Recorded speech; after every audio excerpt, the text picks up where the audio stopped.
ভারতের মিডিয়াগুলো ভীষণ বানরের ভেংচি কাটার চেষ্টা করছেন। বেশি বাড়াবাড়ি করলে আপনার 7 সিস্টার টুকরা টুকরা হয়ে যাবে ইনশাআল্লাহ। সংস্কার মানে কি? ভ্যাটের টাকা বাড়িয়ে দেওয়া।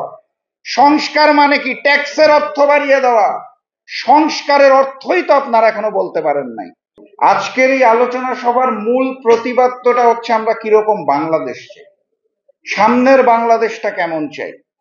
তাহলে খুব স্পষ্ট ভাষায় প্রথমে বলতে চাই, ফ্যাসিস্ট মুক্ত বাংলাদেশ চাই, ফ্যাসিজম মুক্ত বাংলাদেশ চাই, স্বৈরাচার মুক্ত বাংলাদেশ চাই। অর্থাৎ ওই শেখ হাসিনা, শেখ পরিবার এবং আওয়ামী লীগ মুক্ত বাংলাদেশ চাই। যদি মনে হয় শেখ হাসিনাকে বিচারের আওতায় এনে নতুন একটা আওয়ামী লীগকে সুযোগ দেওয়া হবে, তাহলে অত্যন্ত দুঃখের সাথে বলতে হয় আওয়ামী লীগ হচ্ছে সেই দল শেখ মুজিব থাকতেও যারা গণহত্যা করত, শেখ হাসিনা থাকতেও যারা গণহত্যা করত। অতএব শুধুমাত্র শেখ হাসিনার বিচার করলে হবে না, গণহত্যার দায় আওয়ামী লীগকে বিচার করতে হবে এবং আওয়ামী লীগের অপরাজনীতি চিরতরে বাংলাদেশ থেকে নিষিদ্ধ করতে হবে। এই বাংলাদেশ চাই। কোন বাংলাদেশ চাই? একটি গণতান্ত্রিক বাংলাদেশ চাই। আমরা যখন রাজপথে যুগপৎ আন্দোলনে বলছিলাম দফা এক দাবি এক শেখ হাসিনার পদত্যাগ, সেই এক দফা এক দাবির অর্থ ছিল শেখ হাসিনার পদত্যাগের মাধ্যমে একটি ভোট হবে যেখানে মানুষ নির্ভয়ে ভোট দিতে পারবে এবং গণতান্ত্রিক বাংলাদেশ হবে, জনগণের সরকার হবে। অতএব শেখ হাসিনার পতনটা হয়েছে, প্রাথমিক বিজয় অর্জিত হয়েছে ছাত্র জনতার আন্দোলনে, প্রত্যেকটি গণতান্ত্রিক রাজনৈতিক দলের সহযোগিতায়, জনগণের আন্দোলনের মাধ্যমে শেখ হাসিনার পতনের হয়েছে। আমরা প্রাথমিক বিজয় পেয়েছি। ভারতের তিলকওয়ালি মুখ্যমন্ত্রী শেখ হাসিনা দেশ ছেড়ে তার নিজের দেশ ভারতে পালিয়েছে।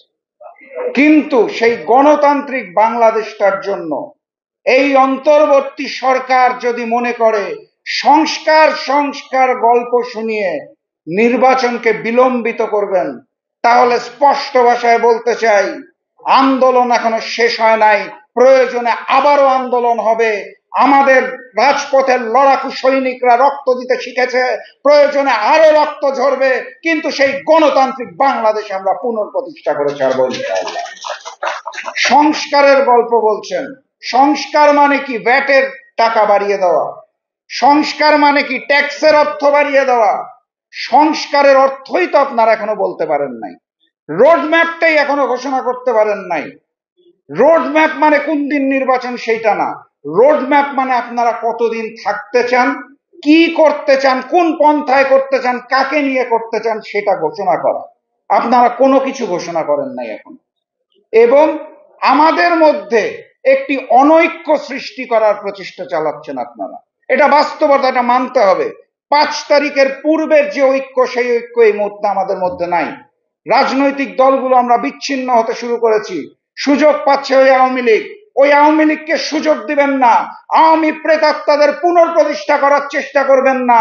প্রয়োজনে অন্তর্বর্তী সরকারের বিরুদ্ধে আন্দোলন করে তোলা হবে ইনশাআল্লাহ। সর্বশেষ যেটা বলবো, সীমান্তে ভীষণ উত্তেজনা দেখতে পাচ্ছি। ওপার থেকে ভারত বড্ড দাদাগিরি করার চেষ্টা করছেন। ভারতের মিডিয়াগুলো ভীষণ বানরের ভেংচি কাটার চেষ্টা করছেন।